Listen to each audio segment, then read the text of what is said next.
Hello friends, welcome back to my YouTube channel. आज हम लोग बात करेंगे फोर्स के बारे में। ठीक है, फोर्स को सिंपली डिफाइन किया जाता है पुश और pull. It is defined as push और पुल, यानी कि जब हम किसी ऑब्जेक्ट को धक्का देते हैं या अपनी ओर खींचते हैं तो हम उस पर फोर्स अप्लाई करते हैं। ठीक है, तो फोर्स का एग्जांपल क्या होगा? जैसे हमने किसी चीज को उठाया, वहां पे भी फोर्स लगाया। किसी चीज को हमने इसको दीवार को धक्का दिया, इसमें भी फोर्स लगा। ठीक है, फुटबॉल का खिलाड़ी फुटबॉल को किक कर रहा है तो उसमें भी फोर्स लग रहा है।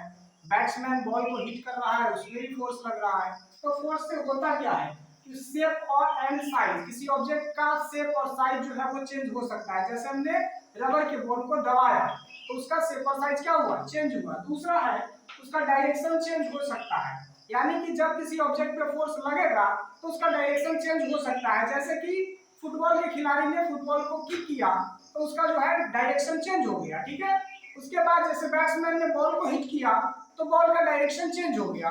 उसके बाद ऑब्जेक्ट का क्या हो सकता है? वेलोसिटी चेंज हो सकता है, यानी कि जो ऑब्जेक्ट रेस्ट में है वो मोशन में आ सकता है और मोशन में जो ऑब्जेक्ट है वो रेस्ट में आ सकता है। ठीक है, या ऑब्जेक्ट पहले से मोशन में है, उस पर और फोर्स अप्लाई करके किसी और डायरेक्शन में और भेजा जा सकता है, उसकी स्पीड को चेंज किया जा सकता है। यानी ओवरऑल उसका शेप और साइज चेंज हो सकता है, डायरेक्शन चेंज हो सकता है और वेलोसिटी चेंज हो सकता है। फोर्स कई प्रकार के होते हैं, जैसे गुरुत्वाकर्षण बल है, ठीक है, स्थिर वैद्युत बल है, फ्रिक्शनल फोर्स है, घर्षण बल, मांसपेशीय बल है। जब हम किसी ऑब्जेक्ट को उठाते हैं तो हमारे हाथों पर इफेक्ट पड़ता है। ठीक है, थैला वैला उठाते हैं तो ठीक है, सर पे किसी चीज को उठाए तो उस पर फोर्स लगता है, तो मांसपेशीय बल, हाथ से किसी थैला को उठा के लेके जा रहे हैं तो हमारे मांसपेशियों में खिंचाव आता है, यानी वहां पे कौन सा फोर्स लग रहा है? मांसपेशीय बल। ठीक है, तो फोर्स का हो गया। फोर्स का फॉर्मूला है A बराबर m, यानी कि मास इनटू एक्सेलरेशन, और इसका यूनिट होगा, मास का यूनिट होता है किलोग्राम, एक्सेलरेशन का मीटर पर सेकंड स्क्वायर, तो इसका यूनिट हुआ किलोग्राम मीटर पर सेकंड स्क्वायर। इसी को हम किलोग्राम मीटर इसके पावर -2 भी लिख सकते हैं जब नीचे से ऊपर जाएगा।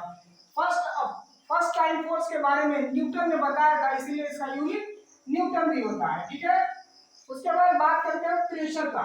प्रेशर का फॉर्मूला है फोर्स पर यूनिट एरिया, यानी कि प्रति एकांक क्षेत्रफल पर लगने वाला बल क्या कहलाता है? दाब कहलाता है। ठीक है, इसका यूनिट होगा न्यूटन पर मीटर स्क्वायर, क्योंकि फोर्स का यूनिट है न्यूटन और एरिया का मीटर स्क्वायर, न्यूटन पर मीटर स्क्वायर। इसके बारे में सर्वप्रथम पास्कल में बताया था, इसलिए इसका यूनिट पास्कल भी होता है दाब का। अब प्रेशर को फील कैसे करें?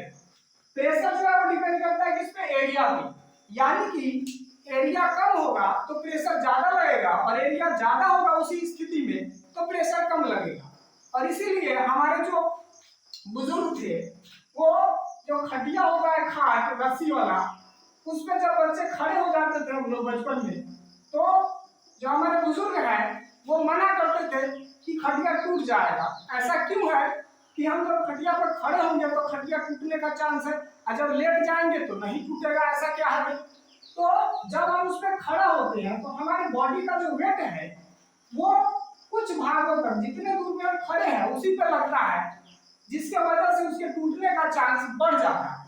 जबकि हम उसी खटिया पे लेट जाते हैं तो हमारे बॉडी का जो एरिया है, पूरा एरिया बड़ा हो गया, जिसके वजह से इस पे लगने वाला प्रेशर कम हो गया, जिसके वजह से इसके टूटने का चांस कम होता है। दूसरे तरीके से अगर हम प्रेशर को समझे तो मान के चलिए मोटर वाला एक पाइप है जो घर से आया, ऐसे हमको गाड़ी धोना है। ठीक है, तो नॉर्मली जब हम इसके पाइप को दबाते रहेंगे जब तक, तब तक प्रेशर कम रहता है, लेकिन जैसे इसके पाइप को हम दबा दिए थोड़ा सा, तो अब पहले जो ये पूरे भाग से पानी निकल रहा है तो ज्यादा पानी का फ्लो था, पानी ज्यादा निकल रहा था तो प्रेशर कम था। और जब हमने इसके मुंह को थोड़ा सा दबा दिया तो उस पाइप का क्या हुआ? क्रॉस सेक्शन एरिया कम हो गया, जिसके वजह से उससे निकलने वाला पानी का प्रेशर बढ़ गया। ठीक है, जिससे गाड़ी में लगा हुआ गंदगी अच्छे से साफ हो सकता है। ठीक है, तो यही है प्रेशर। और प्रेशर के सिद्धांत पे जो है बहुत सारा चीज काम करता है, जैसे हाइड्रोलिक, ट्रैक्टर का जो हाइड्रोलिक है वो, जेसीबी वर्क करता है, हाइड्रोलिक ब्रेक काम करता है पास्कल के सिद्धांत पे। ठीक है, तो उस सब में प्रेशर का ही सिद्धांत लागू होता है। धन्यवाद।